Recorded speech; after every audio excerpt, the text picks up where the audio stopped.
Ever wondered how the richest black people in the world live? We're talking private jets, mega yachts and homes that look like small countries, but it's not all glitz and glamour. These billionaires have stories that'll blow your mind, like the guy who fought a 12-year legal battle just to keep his oil company, or the basketball legend who's making more money now than he ever did on the court. You're about to see the top 10 richest black people in the world. Folorunso Alakija. Talk about a glow-up. Alakija's story is wild. She started off as a secretary in Lagos, but she had bigger dreams. On the side, she was running her own tailoring business, and get this, her fashion game was so strong, she ended up becoming the national president of the Fashion Designers Association of Nigeria. But fashion was just the beginning for Alakija. In the early 90s, she decided to shoot her shot and apply for an oil prospecting license. Why not, right? Well, turns out that random plot of land she got was sitting on over 1 billion barrels of oil. Can you imagine? It's like digging in your backyard and finding a gold mine. But here's where it gets crazy. The Nigerian government saw all that oil and tried to take the land back. Alakija wasn't having any of that. She fought them in court for 12 whole years. That's longer than some people stay married. And guess what? She won. The case went all the way to the Supreme Court of Nigeria, and Alakija came out on top. Now, Alakija owns 60% of this massive oil operation off the coast of Nigeria. She's partnered up with Chevron to keep that black gold flowing, and all that patience and legal battling, it paid off big time. We're talking billions of dollars. But Alakija's not just about the money. She's known for being tough as nails and never giving up. I mean, you'd have to be to fight the government for 12 years, right? Her journey from fashion to oil shows she's not afraid to switch things up and make bold moves. So how much is this oil empress worth? Hold on to your hats.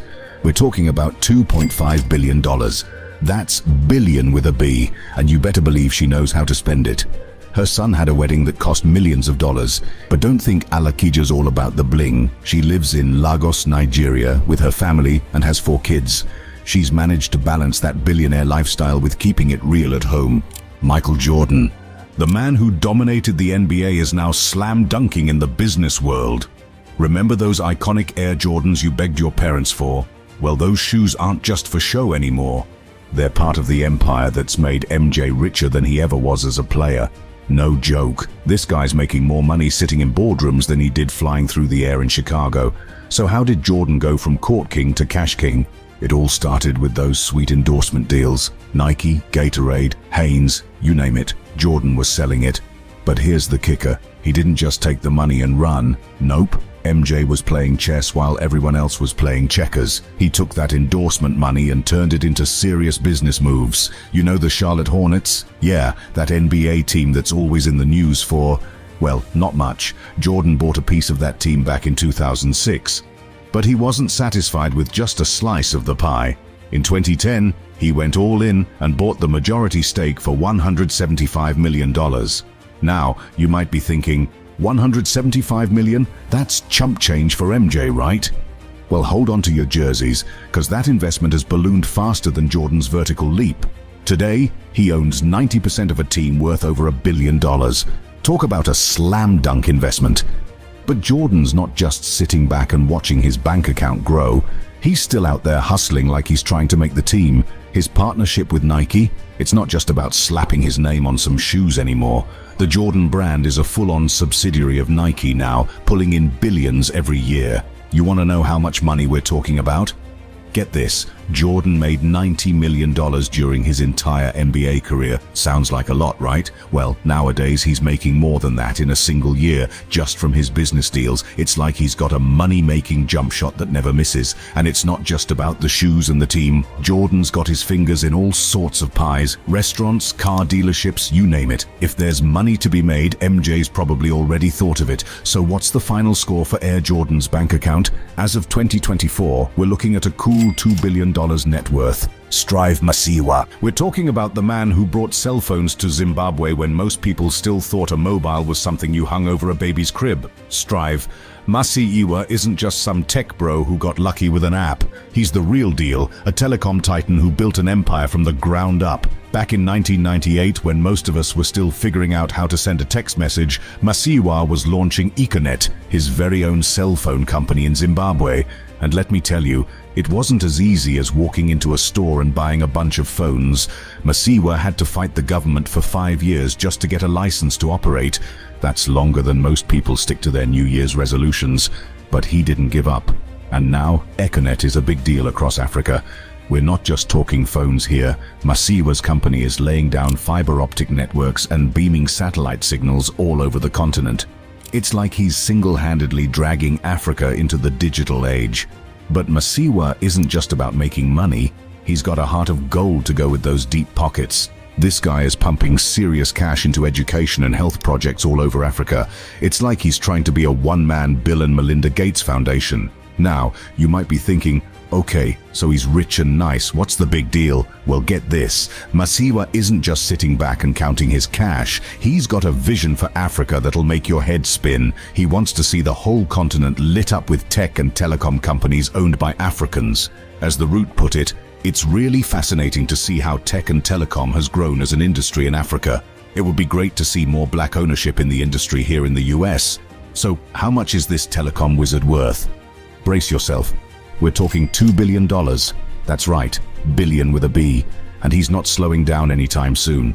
Masiyiwa is out there making moves, shaking up the tech world, and showing everyone that Africa is a force to be reckoned with. Patrice Motsepe. You meet the first black African to ever hit billionaire status, and he did it by digging up treasure like a real-life Indiana Jones. Patrice Motsepe isn't your average billionaire. He's a mining magnate who struck gold, literally. Back in 1994, when most people were just trying to figure out how to use the internet, Motsepe was buying up a gold mine that nobody wanted. This guy took a mine that was barely producing anything and turned it into a money-making machine. How? By being smart and working his butt off. He didn't just sit back and watch the gold come in. Fast forward a few years, and Motsepe's company, African Rainbow Minerals, is one of the biggest mining operations in Africa. We're talking gold, platinum, iron ore. If it's valuable and in the ground, Motsepe is probably digging it up. But here's the thing. Motsepe isn't just about making money for himself, he's all about spreading the wealth. But don't think Motsepe is all work and no play. He's got a thing for sports too. He owns the Mamelodi Sundowns Football Club, one of the biggest soccer teams in South Africa. And get this, in 2021, he became the president of the Confederation of African Football. It's like he's trying to run the whole continent. So how much is this mining mogul worth? Brace yourself. We're talking about $2.7 billion. That's more money than most of us will see in 100 lifetimes, and he's using it to change the face of Africa. Patrice Motsepe is showing the world that Africa's not just a place with problems, it's a place with potential. Robert F. Smith. You thought mining gold was impressive? Wait till you hear about the guy who struck it rich with something you can't even see. Software. That's right, we're talking about Robert F. Smith, the tech wizard who's making billions with computer code. Now you might be thinking, software? That sounds boring. But trust me, there's nothing boring about the kind of money Smith's making. This guy founded a company called Vista Equity Partners, and it's not your average tech startup. We're talking about a firm that's holding $92 billion in assets. That's more money than some countries make in a year. But here's where it gets crazy. Vista Equity Partners isn't just making money, they're making money hand over fist. Since they started, they've been giving their investors a 22% return every year. That's like doubling your money every 3 years. No wonder Smith's rolling in dough. Now you might have heard of Smith before, but not for his software skills.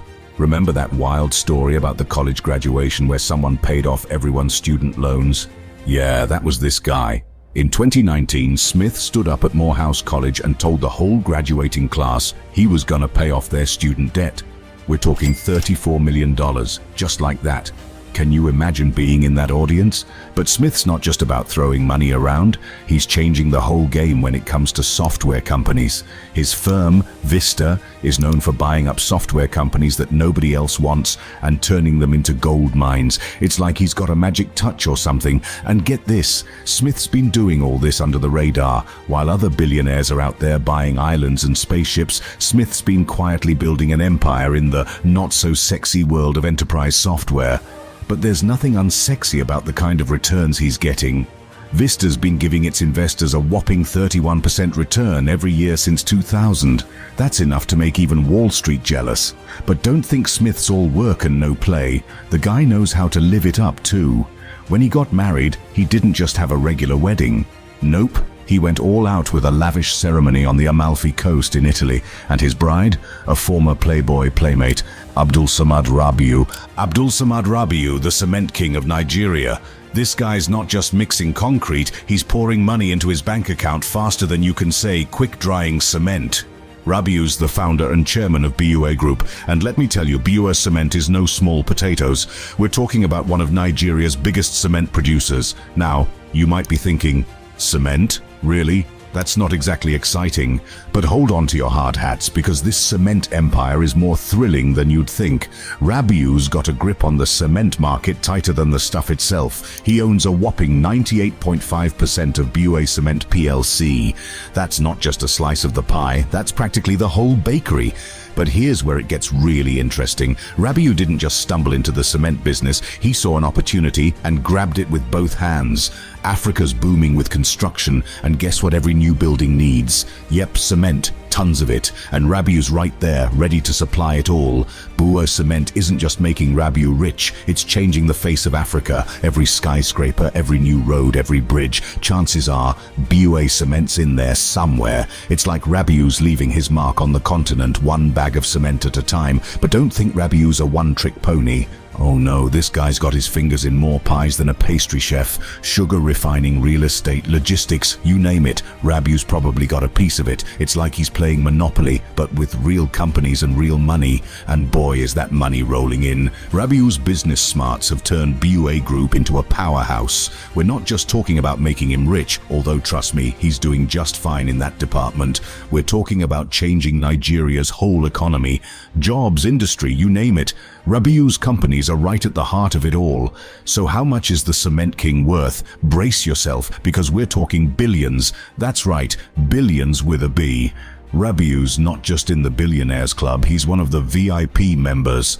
And he's not slowing down anytime soon. Mike Adenuga, conveying this guy's got his hands in so many pies he could open a bakery, but his two biggest moneymakers, phones and oil. Let's start with the phones. Adenuga's company, Globacom, is like the AT&T of Nigeria. It's the second biggest mobile network in the country, with over 55 million people using it. That's more people than some countries have, and Globacom's not just staying in Nigeria, they're spreading out, getting licenses in other African countries like Ghana and Ivory Coast. Adenuga's trying to get the whole continent talking on his network, but phones aren't enough for this guy. He's also got Con Oil Producing, one of the biggest oil companies in Nigeria.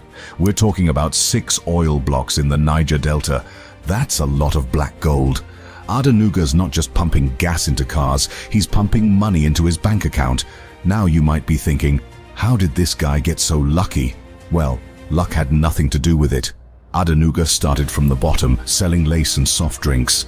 He made his first million by 26, but he didn't stop there. No, this guy went to America, drove taxis in New York to pay for his MBA at Pace University. Talk about hustle. Adenuga's secret, he doesn't put all his eggs in one basket. He's got businesses all over the place. It's like he's playing a real-life game of Monopoly, and he's winning big time. So how much is this phone and oil tycoon worth? Get ready for this, $6.1 billion. That's billion with a B. Adenuga's not just rich, he's one of the wealthiest people in all of Africa. David Steward. What can we do without technology? Wait till you hear about the guy who's making billions from something you use every day without even thinking about it. We're talking computers, folks, but not just any computers. We're talking about the stuff that keeps the biggest companies and even the government running. Meet David Steward, the tech wizard behind Worldwide Technology. This guy's company is so big, it's like the invisible backbone of the internet. You know how you can just click a button and buy stuff online? Well, companies like Steward's are the ones making sure that click actually does something. But here's the crazy part. Steward didn't start off as some tech genius. No, this guy faced some serious challenges. We're talking racial discrimination, the kind of stuff that would make most people give up. But not Steward. He took all that and turned it into fuel for his success. Now, Worldwide Technology isn't just some small-time operation. They're working with the big dogs. We're talking Verizon, the company that probably runs your phone. And get this, they've even got the government as a client. That's right, Steward's company is so good, Uncle Uncle Sam himself is calling them up for help. But Steward's not just sitting back and counting his cash. No, he's out there trying to change the game for other black tech entrepreneurs. He's like, hey, I made it and I want you to make it too. He's pushing for more diversity in tech, trying to open doors for people who might not have had a chance before. So how much is this tech trailblazer worth? Brace yourself, we're talking 6 billion, that's billion with a B, folks. Steward's not just in the billionaires club, he's hosting the party. But don't think Steward's all about the money. He's got a heart of gold to go with those deep pockets. He's always giving back, supporting charities and education programs. It's like he's trying to build a whole army of future tech leaders. From facing discrimination to running a tech empire, David Steward's showing the world that you don't need to be born rich or have all the advantages to make it big. Mohammed Al Amoudi. We're about to meet a guy who's got his fingers in so many pies, he's practically running a bakery. Meet Mohammed Al Amoudi, the billionaire who's not just rich in one country, but 3. This guy's not messing around. He's got major operations in Saudi Arabia, Ethiopia, and Sweden. Yeah, you heard that right. Sweden. Al Amoudi's playing business like it's a game of Risk, and he's winning big time. Let's start with his main gig, oil.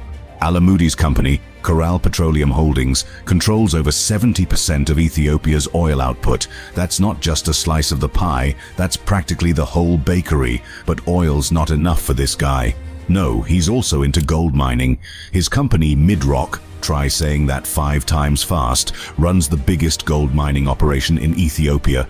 We're talking about 4 tons of gold every year. That's more bling than a rapper's jewelry collection. But here's where it gets really wild. Al Amoudi's not just a big deal in Africa and the Middle East. He's also the largest foreign investor in Sweden. Yeah, Sweden. The land of IKEA and meatballs. Who would have thought? And get this, Al Amoudi's not slowing down anytime soon. He's just launched a new project to build the first car factory in Saudi Arabia. Because why not add car maker to your resume when you're already filthy rich? Now you might be wondering, how many people does it take to run all these businesses? Well, hold on to your hats. Because Al Amoudi's companies employ over 40,000 people. That's like a small city working for one guy. But Al Amoudi's not just about oil and gold. He's also into hotels, hospitals, and finance. It's like he looked at a list of industries and said, yeah, I'll take all of them. So how much is this global tycoon worth? We're talking billions, folks. Al Amoudi's not just rich, he's changed the economy of entire countries rich. He's proof that you don't need to stick to one thing to make it big. Sometimes the secret to success is spreading your bets all over the world. Aliko Dangote. Talking about Aliko Dangote, the richest black person on the entire planet. This guy isn't just rich, he's changed the whole continent rich. Dangote's got more money than some countries. No joke, his net worth is over $14 billion. That's billion with a B, folks. And he didn't make all that cash from tech or oil. Nope. Dangote got rich from something you probably walked on today. Cement. Dangote Cement isn't your average construction company. This thing is a beast. It pumps out 44 million tons of cement every year. That's enough to build a sidewalk from the earth to the moon. And Dangote's not stopping there. He's planning to make even more in the next couple years. But here's the crazy part. Cement's just the beginning for this guy. Dangote's like a real-life version of that kid who's good at every sport in school. He's crushing it in sugar, flour, and now he's getting into oil. His sugar company. It's the biggest in Africa and one of the biggest in the whole world. Now you might be thinking, okay, so he's loaded. Big deal. But get this. Dangote's not just sitting on his pile of cash like some cartoon rich guy. He's out there trying to make Africa better. He's pumping millions into schools, hospitals, and helping people start businesses. It's like he's trying to be Africa's own personal superhero. And Dangote's not done yet. He's working on an oil refinery that's going to cost $14 billion. That's more than some countries spend on their entire military. This thing is supposed to change Nigeria's whole oil game. It's like Dangote looked at Nigeria's biggest industry and said, yeah, I'll take that too. But here's what really sets Dangote apart. He's not just in it for the money. This guy's on a mission. He says, we Africans are the only ones that can make Africa great. The lavish lifestyles of black billionaires. You've seen how these billionaires made their money, but how do they spend it? Let's take a peek into their lavish lifestyles. These folks ain't living in regular houses or driving regular cars. No, they're living it up in ways you couldn't even imagine. Take Aliko Dangote. Africa's richest man. This guy's got a yacht that's bigger than some people's neighborhoods. It's called the Maria, and it's 108 meters long. That's longer than a football field, and get this, it's got room for 22 guests. That's not a boat, that's a floating hotel. But Dangote is not the only one living large. Robert F. Smith, the software billionaire, knows how to throw a party. When he got married, he didn't just rent a hall. No, he took over a whole villa on the Amalfi Coast in Italy. Imagine getting married with a view of the Mediterranean. Now that's what I call a destination wedding. And let's talk about Michael Jordan. You think he's just sitting around polishing his trophies? No way. MJ's got a thing for golf, but not just any golf. He built his own course in Florida. It's so exclusive, it's invitation only. That's right, you can't even pay to play there. You gotta be on MJ's good side to get a tee time. Now, you might be thinking, okay, but what about their homes? Well, hold on to your hats, cause these aren't just houses. They're like small countries. Folorunso Alakija, Nigeria's oil empress, lives in a place in Lagos that's more palace than house. It's got more rooms than some hotels. But it's not all about big houses and fancy boats. These billionaires know how to have fun too. Mike Adenuga, the phone and oil tycoon, is known for throwing some of the wildest parties in Nigeria.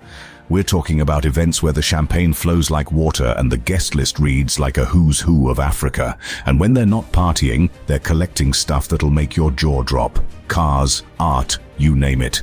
Patrice Motsepe, the mining magnate, has a thing for rare African art. His collection's probably worth more than some museums. But here's the thing, these billionaires aren't just about the bling. They're also trying to balance their crazy rich lives with doing good. Masiyiwa, the telecom titan, spends a big chunk of his time working on education projects in Africa. It's like he's trying to be a superhero and a billionaire at the same time. Philanthropy and social impact. You've seen how these billionaires live large, but what if I told you they're not just spending their cash on fancy yachts and private jets? That's right, these mega rich folks are also pumping billions into making the world a better place. And we're not talking about pocket change here. We're talking serious money that's changing lives. Take Robert F. Smith, the software tycoon. This guy didn't just write a check, he changed the lives of an entire college class. Remember that wild story about someone paying off everyone's student loans? Yeah, that was Smith. He stood up at Morehouse College and told the whole graduating class he was going to wipe out their debt. We're talking 34 million just like that. Can you imagine being in that audience? But Smith's not the only one with a heart of gold. Patrice Motsepe, the mining magnate, is out there trying to solve Africa's problems with his own two hands. He and his wife started their own foundation way back in 1999. They're creating jobs, helping kids get an education, and making life better for people who can't help themselves. It's like they're trying to be superheroes or something. And get this, Motsepe was the first African to sign the Giving Pledge. That's where rich folks promise to give away at least half of their wealth to charity. He's in good company too. Mohammed Al Amoudi, Tanzania's only billionaire, has also signed up. These guys are so rich they're literally giving away billions. But it's not just about writing big checks. These billionaires are getting creative with their giving. Masiyiwa, the telecom titan, isn't just handing out cash. He's using his business smarts to change the game. This guy's been bringing mobile networks and fiber optics to countries all over Africa. He's not just giving people money, he's giving them a chance to connect with the world. And let's talk about Aliko Dangote, the cement king. This guy's not just building houses, he's building a better future for Africa. His foundation is all about education, health and agriculture. It's like he's trying to solve all of Africa's problems at once. And he's not shy about it either. He says he's got a vision for making Africa great. Now that's what I call thinking big. Even Oprah's getting in on the action. She's not just giving away cars on her show anymore. No, she's out there telling college grads that the real secret to success is helping others. And you better believe she's putting her money where her mouth is. But here's the thing. These billionaires aren't just throwing money at problems. They're using their business smarts to make sure their giving really counts. They're not just handing out cash. They're investing in people and ideas that can change the world. Lessons from the Black Billionaires Playbook. First up, these billionaires don't put all their eggs in one basket. They're spreading their money around like it's going out of style. Take Mike Adenuga. This guy's got his hands in phones, oil, and who knows what else. It's like he's playing a real-life game of Monopoly, and he's winning big time. But it's not just about having lots of businesses. These billionaires are always on the lookout for the next big thing. They're not afraid to switch things up and try something new. Look at Folorunso Alakija. She went from making dresses to striking oil. Talk about a career change. Now you might be thinking, okay, but what about education? Well, these billionaires are all about hitting the books. Most of them have got degrees coming out of their ears. But here's the kicker. They don't stop learning. They're always trying to get smarter, even when they're already filthy rich. But don't think it's all smooth sailing for these folks. No way. They've had to fight harder than most people just to get a seat at the table. Masiyiwa had to battle the government for 5 years just to start his phone company. That's longer than most people stick to their New Year's resolutions. So what advice do these billionaires have for the rest of us? Well, they all say the same thing: dream big. Aliko Dangote, the cement king himself, says you've got to believe anything is possible. It's like he's trying to be a motivational speaker and a billionaire at the same time. But it's not just about dreaming. These folks work harder than anyone you've ever met. They're up at the crack of dawn, making deals before most of us have had our coffee, and they don't take no for an answer. When life gives them lemons, they don't just make lemonade, they start a whole lemonade empire. Another thing these billionaires have in common: they're not afraid to take risks. Robert F. Smith didn't just stick to what he knew. He went out and bought companies nobody else wanted. It's like he saw treasure where everyone else saw trash. But here's the real secret sauce. These billionaires know how to network. They're rubbing elbows with the big shots, making connections left and right. The future of black wealth. You've seen how these billionaires are living large right now. But what about the future? These mega-rich folks aren't just sitting on their piles of cash. They're cooking up some wild plans that'll make your head spin. We're talking about projects so big they could change whole countries. Take Aliko Dangote, the cement king. This guy's not content with just being Africa's richest man. He's building an oil refinery that's gonna cost $14 billion. That's more than some countries spend on their entire military. This thing's supposed to change Nigeria's whole oil game. It's like Dangote looked at Nigeria's biggest industry and said, yeah, I'll take that too. But it's not just the current billionaires making moves. There's a whole new crop of folks coming up who might join the club soon. We're talking tech wizards, fashion moguls, and even a few sports stars who are raking in the dough.